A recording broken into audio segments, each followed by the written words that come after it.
श्रीनगर में चिनार book festival के तहत रीडिंग मैराथन 2026 का शानदार इनेकाद किया गया, जिसमें तलबा, असातिज़ा, मुसन्निफिन और किताबों से मोहब्बत रखने वाले अफराद ने बड़ी तादाद में शिरकत की। इस मौके पर लेफ्टिनेंट गवर्नर मनोज सिन्हा ने भी शिरकत करते हुए कहा कि किताबें बाशऊर, जिम्मेदार और बाइख्तियार मुआशरे की तश्कील में बुनियादी किरदार अदा करती हैं और नौजवान नस्ल में मुताले की आदत को फ़रोग देना वक्त की अहम ज़रूरत है। Together we read together we lead के उन्वान से मुनक़िदा इस प्रोग्राम में 5 किलोमीटर रीडिंग मैराथन रन भी मुनक़िद हुई, जिसमें मुख्तलिफ तालीमी इदारों, समाजी तंजीमों और आवाम ने जोश व खरोश से हिस्सा लिया। तकरीब का मकसद नौजवानों में मुताले के रुझान को फ़रोग देना, इल्मी शऊर बेदार करना और ज़िंदगी भर सीखने की सकाफत को फ़रोग और मजबूत बनाना था। जबकि इख्तिताम पर शुरा ने इल्म, अदब और किताब दोस्ती के फ़रोग के आज़म का इआदा किया। इस दौरान लेफ्टिनेंट गवर्नर मनोज सिन्हा ने तकरीब से खिताब भी किया है। क्या कुछ उनकी जानिब से इस अहम तकरीब से खिताब किया गया है, ज़रा सुनते हैं। युवराज मलिक ने मुझे बताया था, ये रीडिंग मैराथन शिक्षा सप्ताह के अंतर्गत मनाया जा रहा है, जो नेशनल एजुकेशन पॉलिसी के 6 वर्षों की सफल यात्रा का भी एक उत्सव है।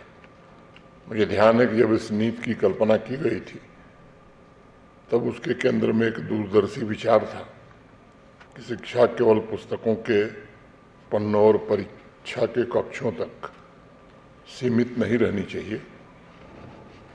शिक्षा का वास्तविक उद्देश्य जीवन के प्रत्येक क्षेत्र में दिखाई पड़ना चाहिए।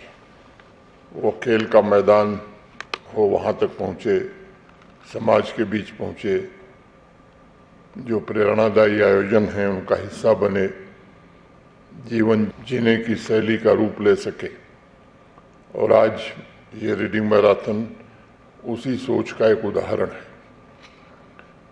यह हमें ये भी बताता है कि सीखना अकेले बैठकर किए जाने वाला कार्य नहीं है, बल्कि एक ऐसी सामूहिक यात्रा है जिसमें आपके मित्र, परिवार, पूरा समाज आपके साथ चलता है, सीखता है और आगे बढ़ता है। चिनार बुक फेस्टिवल के रीडिंग मैराथन का संदेश हरित भविष्य के लिए दौड़, इस आदर्श वाक्य को एक जीवन दृष्टि के रूप में देखना चाहिए। ये आदर्श वाक्य हमें याद दिलाता है, जिस प्रकार अच्छे विचारों का निर्माण निरंतर अध्ययन से होता है, उसी प्रकार धरती का संरक्षण भी निरंतर प्रयासों से ही संभव हो पाता है। ज्ञान तथा पर्यावरण संरक्षण दोनों के लिए धैर्य बहुत आवश्यक है, अनुशासन भी उसके लिए जरूरी है, समाज का निरंतर सामूहिक सहयोग भी इसके लिए मिलना चाहिए। यही निरंतरता की शक्ति है और यही इस मैराथन का वास्तविक श्रीनगर